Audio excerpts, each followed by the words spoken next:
कपड़े धोने वाली बहू। शादी के पहले से ही विभा को कपड़े धोने का बड़ा शौक था। कभी नल के नीचे तो कभी तालाब के पास। अरे मेरी नीली वाली लुंगी नहीं दिख रही है। विभा की अम्मा, कहाँ रखी है लुंगी? अरे वो तो विभा ने परसों ही धोकर रखी थी आपकी अलमारी में, देखो वहीं होगी। वो ना मैंने आज धो दी, मुझे लगा कि गंदी हो गई होगी। अरे कैसे गंदी हो गई थी? उसे तो मैंने पहना भी नहीं। हे भगवान, इस लड़की के कपड़े धोने की आदत से परेशान हो गया हूँ मैं। जितना तो घर में राशन नहीं आता, उससे कहीं ज्यादा डिटर्जेंट पाउडर का खर्चा है। इसकी शादी करवा दो, शादी जाए अपने घर में ही करे काम, फिर चाहे घर के कपड़े धोने हो या पूरे गांव के। हाँ ठीक बोल रही हूँ, देखता हूँ मैं कोई लड़का। वो दिन भी आ जाता है जब विभा को देखने लड़के वाले आ जाते हैं। लड़की मुझे अच्छी लगी। होने वाली सास कहती है, बेटी अगर कुछ पूछना है तो पूछ लो। वैसे तो हमारी लड़की बहुत ही शर्मीली है, जो बोल दो वो मान लेती है, इसे क्या पूछना होगा। अरे कैसी बात कर रही हो माँ, मुझे इन लोगों के घर रहना है, सवाल तो कई है। हाँ हाँ बेटा, पूछ लो ना, क्या पूछना है। आप लोगों के घर कपड़े कौन धोता है? सास का मुंह बन जाता है। देखो, अगर तुम ये कहना चाहती हो कि तुम्हें कपड़े धोने नहीं आते तो सुन लो, कपड़े मैं ही धोती हूँ, लेकिन तुम्हारे आ जाने के बाद मैं रुमाल तक नहीं धोऊंगी। अरे चुप रहना भाग्यवान, बहू बेचारी घर आई नहीं, उसे डराना शुरू कर दिया। वो क्या है ना बिटिया, अभी तक तो ये कल्लू की माँ ही धोती थी, लेकिन अब तुम्हारे पापा तो दहेज में वॉशिंग मशीन देंगे ही। तभी विभा की माँ बोल पड़ती है, सवाल भी पूछा तो क्या। वैसे भाई साहब, मशीन की तो फिर भी कपड़े धोने की कैपेसिटी होती है, मतलब जो बिटिया दे रहे हैं ना विभा, इसे कपड़े धोने का बहुत शौक है। ये आप लोगों के क्या, आस पड़ोस गांव मोहल्ले सबके कपड़े धो दे और उफ तक ना करे। बाहर देखा नहीं आपने कितने कपड़े सूख रहे हैं, सब हमारी बिटिया ने ही तो धोए हैं। बस भी करो ना माँ, शर्म आ रही इतनी तारीफ सुनकर। और तो और एक दाग निकाल कर दिखाओ तो मान जाओ। हाँ अच्छा, माफ करना बेटा, मैंने गलत समझा। हमें तो रिश्ता बहुत पसंद है। और ऐसे जुड़ जाता है रिश्ता कपड़े धोने का शौक रखने वाली विभा का। उसकी शादी हो जाती है कोयला फैक्ट्री में काम करने वाले कल्लू के साथ। शादी के बाद अचानक विभा चिल्लाती हुई सास के पास आती है। सासू माँ, अरे सासू माँ कहाँ है आप? ये तो धोखा है, धोखा दिया आप लोगों ने मुझे। इसे ससुर के चक्कर के बारे में पता चल गया। अरे तो उसमें तुझे क्यों धोखा मिला है? अरे नल में पानी नहीं आता, कपड़े कैसे कब धुलेंगे? अच्छा, तू पानी नहीं आ रहा उसकी बात कर रही है। तो आपने क्या सोचा? कुछ नहीं।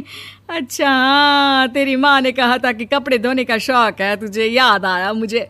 शौक बोलकर कपड़े धोने वाले मेरे जुनून को कम ना आके सासू माँ, कपड़ा धोना मेरा गुरूर है। तभी पति भी वहाँ आ जाता है। अभी मैंने इसे सनी देओल की फिल्म दिखाई है, उसी के डायलॉग मार रही है माँ। अच्छा सुन, साफ बता रही हूँ, पानी सुबह 4 से 6 और शाम को 10 से 12 आता है, समझी? विभा टाइमिंग सुनकर हैरान हो जाती है। ये क्या भूतों का मोहल्ला है?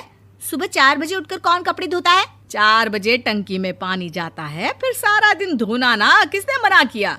अरे कैसी बात कर रही हैं? 200 लीटर की टंकी में कितने कपड़े धो लूंगी मैं, सुबह ही उठ जाऊंगी मैं। अब क्या था, विभा सुबह 4 से लेकर रात के 12 बजे तक कपड़े ही धोती रहती। एक रोज सास पड़ोस से निकलकर कहीं जा रही होती है कि साथ वाली कहती है, हाँ कल्लू की माँ, जरा ये बताओ कि 2 साड़ी है, 2 ब्लाउज और एक पेटीकोट और एक नाड़े वाला लंबा कच्छा।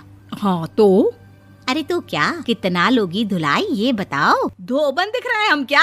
हमारे पति सरकारी नौकरी से अभी रिटायर हुए हैं और बेटा सुपरवाइजर है कोयला फैक्ट्री में। धोबन समझ रखा है हमें।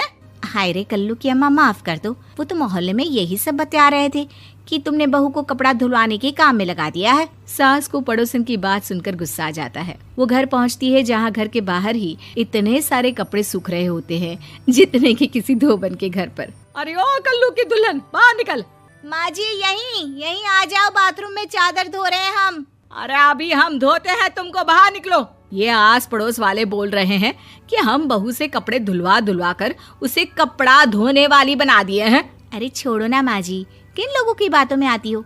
आस पास के लोगों का तो काम ही होता है कि वो किसी तरह सास बहू को लड़ा दे। बहू सारे घर के कपड़े धोती है, ये क्या कम है? बोलिए। सास को भी लग जाता है कि वो बहू का ये सनकीपन नहीं छुड़वा सकती, इससे अच्छा है कि खुद ही चुप हो जाए। एक रोज सास और बहू मंदिर जाते हैं, जहाँ सास की साड़ी वहाँ खड़ी भीख मांगने वाली से मिलती है। माँ जी क्या बात है, आपकी साड़ी उस भिखारन से कितनी मिल रही है ना? हाँ हाँ देखो तो, दोनों की साड़ी मिल रही है। क्या बात है कल्लू की अम्मा, तुम खुद को तो अफसर की बीवी बताती हो और ऐसी सिंपल सी प्लेन साड़ी पहनकर घूमती हो। सिंपल और प्लेन नहीं है ये साड़ी। तो क्या सोने के धागे से फूल बने हैं? कुछ भी सासू माँ, कुछ भी। हाँ बने थे इस साड़ी में सोने के धागे से फूल। मेरे पति लेकर आए थे मद्रास से स्पेशली मेरे लिए 10,000 की। ताहे भाई साहब इस भिखारन के लिए भी सेम टू सेम साड़ी लेकर आए होंगे 10,000 की। सास उस वक्त तो कुछ नहीं कहती, लेकिन बहू के साथ घर आती है और अलमारी से एल्बम निकाल कर लाती है। ये साड़ी देख रही है, ये वही साड़ी है जिसे मैंने अभी पहना था।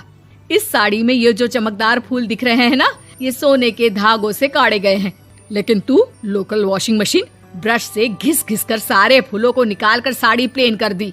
मुझे माफ कर दीजिए सासू माँ। और तो और, जब मैंने तुझे तेरी गलती के लिए कुछ नहीं कहा, लेकिन तूने तो सबके सामने मेरा मजाक ही बना दिया। क्यों? बहू को समझ में आ जाता है कि अब से उसका कपड़े धोना बंद।